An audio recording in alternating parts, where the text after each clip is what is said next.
কর্ণাটকের এক ছোট শহরে থাকত বিলাল। সাধারণ একটা ছেলে, কিন্তু তার ভিতরে ছিল অসাধারণ সাহস।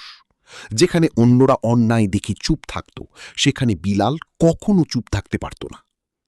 একদিন এলাকার কিছু প্রভাবশালী মানুষ গরিবদের জমি দখল করতে আসে। সবাই ভয় পেয়ে চুপ হয়ে গেল, কেউ কথা বলল না। কিন্তু বিলাল সামনে গিয়ে এসে বলল, অন্যায় দেখেও চুপ থাকা সবচেয়ে বড় অপরাধ। ওই কথার পর থেকেই শুরু হলো তার বিরুদ্ধে নানা ষড়যন্ত্র, হুমকি, অপবাদ। লোকজন বলতো বিলাল বেশি কথা বলে, একদিন বিপদে পড়ি। কিন্তু বিলাল ফাঁসত, কারণ সে জানত সত্যের পথে ছড়িয়ে ভয় পেতে নেই।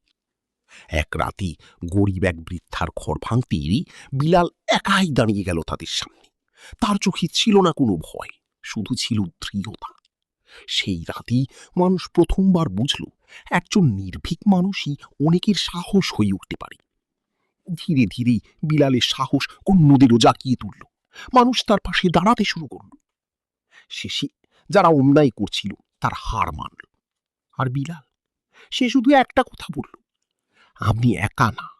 সত্যির পথে যে হাঁটে সে কখনো একা হয় না। এইভাবেই কর্ণাটকের সেই ছোট শহরে বিলাল হয়ে উঠল সাহস আর ন্যায়ের প্রতীক।